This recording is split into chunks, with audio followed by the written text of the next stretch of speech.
vie, c'est par une éducation qui passe par l'enseignement, une éducation qui passe par l'enseignement, qui a pour genèse dans la famille et ensuite dans l'église. Par une éducation qui passe par l'enseignement. Et cette éducation, elle a pour genèse d'abord dans la famille et ensuite elle est supportée à l'église. Et dans cette éducation, il y a beaucoup de choses à dire. Impossible de les dire aujourd'hui avec le timing, mais relevons certains points essentiels. Dans cet enseignement-là, il y a des points essentiels pour permettre à la jeune sœur d'avoir un caractère bien forgé, ayant des valeurs du Christ. Parmi les éléments, premièrement, il y a le fait que la fille doit apprendre à se respecter. Et ça, on enseigne ça à l'enfant depuis qu'elle a 2-3 ans, à la petite fille. De 3 ans déjà. Tu apprends à cette petite fille comment elle doit apprendre à se respecter. La Bible dit même, aime ton prochain comme toi-même. C'est-à-dire que l'amour doit commencer où? Chez toi-même. Celui qui ne s'aime pas ne peut pas aimer l'autre. Celui qui ne se respecte pas ne peut pas respecter l'autre. Voilà pourquoi la Bible n'a pas dit aime ton prochain d'abord et puis tu vas t'aimer. Non, la Bible dit aime ton prochain comme toi-même. L'amour commence chez toi et ensuite tu prends cet amour, tu commences à aimer l'autre comme tu l'as pour toi-même. La première chose dans cette éducation, la jeune sœur doit apprendre à se respecter. On doit lui apprendre à se faire respecter, mais d'abord à se respecter. J'ai l'habitude de dire le respect ne se revendique pas. Le respect, on n'impose pas non plus le respect, mais on fait des choses qui imposent le respect. Le respect ne se revendique pas. Non, il faut me respecter. Respectez-moi. Dans cette maison, on ne me respecte pas. Non, dans cette église, on ne me respecte pas. Le respect ne se revendique pas. Celui qui revendique le respect n'a même pas compris ce que c'est. Le respect, on manifeste des choses qui vont imposer ou des choses qui vont imposer le respect.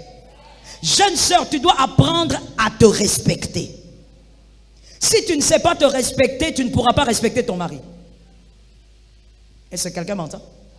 Avant de t'apprendre à respecter ton mari, le futur mari, il faut lui respecter. Avant de t'apprendre à respecter ton mari, on doit t'apprendre à te respecter toi-même. La jeune sœur, je donne un exemple, sinon tu ne comprendras peut-être pas. La jeune sœur qui ne sait pas laver ses sous-vêtements, ne lavera pas les sous-vêtements de son mari. C'est-à-dire le respect commence d'abord par soi. On doit t'apprendre à te respecter. Respecte-toi. Dans l'éducation, dans cette éducation, des valeurs chrétiennes, ça passe d'abord par le respect de soi. Que quelqu'un dise à son frère le respect. Non, dis à ta soeur le respect. La jeune sœur qui se respecte, on n'aura pas besoin de lui dire, il faut bien t'habiller. On n'aura pas besoin de mettre une loi à la porte là. Non. Elle va bien s'habiller parce qu'elle se respecte. Elle-même, avant même de sortir, elle se regarde au miroir, elle dit non, non, non. Avec le respect que j'ai pour ma personne, je ne peux pas laisser mes cuisses dehors comme ça. Je ne peux pas laisser ma poitrine dehors comme ça. Avec une personne qui se respecte, vous avez moins de travail. Respect, je préfère m'arrêter là pour le temps. La troisième chose qu'il faut communiquer à la jeune fille par rapport aux valeurs, c'est la passion pour les réalisations. La passion pour les réalisations. Il faut que la jeune sœur, la jeune fille, que tu comprennes que dans la vie, Dieu t'a créé pour que tu accomplisses tes réalisations. Je suis d'accord avec ton amen et quelque chose descend sur toi. Que Dieu t'a créé pour que tu réalises des grandes choses sur la terre. Tu n'es pas venu accompagner quelqu'un, mais tu dois réaliser des choses grandes. Et tu dois avoir la passion de réaliser des bonnes choses dans la vie.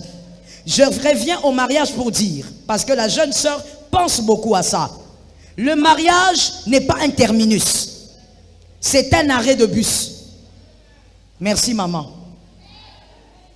Ah, ce sont les mamans mariées qui ont répondu. Parce qu'elles comprennent ce que j'ai dit.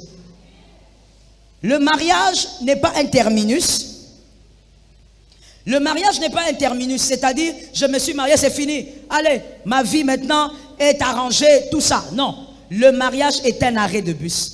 Je l'écris même dans mon livre « Définir pour devenir » qui est à l'extérieur, je pense. Le mariage est un arrêt, c'est-à-dire quoi?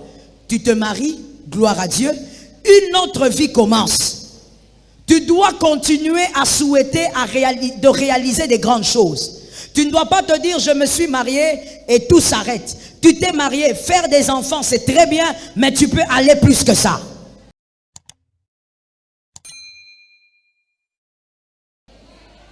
Le mariage n'est pas une fin. Le mariage est le début d'une responsabilité. Et une femme ne devient pas heureuse parce qu'elle s'est mariée. Celle qui est heureuse dans le mariage était heureuse avant de se marier. La jeune fille qui n'est pas heureuse ne sera pas une femme mariée heureuse. Est-ce que quelqu'un m'entend? Comme le mariage, il faut aussi te dire, je veux réaliser des grandes choses dans ma vie. Je veux finir mes études, avoir certains diplômes. Je veux avoir un tel genre de travail. Je veux être capable de réaliser les grandes choses parce que Dieu a mis des potentiels en moi. Même en étant marié, tu deviendras l'aide de ton mari. Pas seulement pour mettre au monde, mais tu seras capable. Au-delà des enfants, tu es une femme indispensable pour cet homme-là. Est-ce que quelqu'un m'entend bien? Il y a des femmes, leur mari regarde, il dit, lui-même il dit, ah moi ma femme, impossible, je ne peux pas la quitter. Je suis devenu ce que je suis devenu à cause. Ça c'est pas le fait de faire des enfants. Ça c'est au-delà de faire des enfants. Tu dois être donc une personne capable d'avoir une passion pour les grandes réalisations. Ne te limite pas. Avant de te marier, tu peux avoir un bon travail, avoir ta voiture. Ma fille, viens, je vais te donner la main.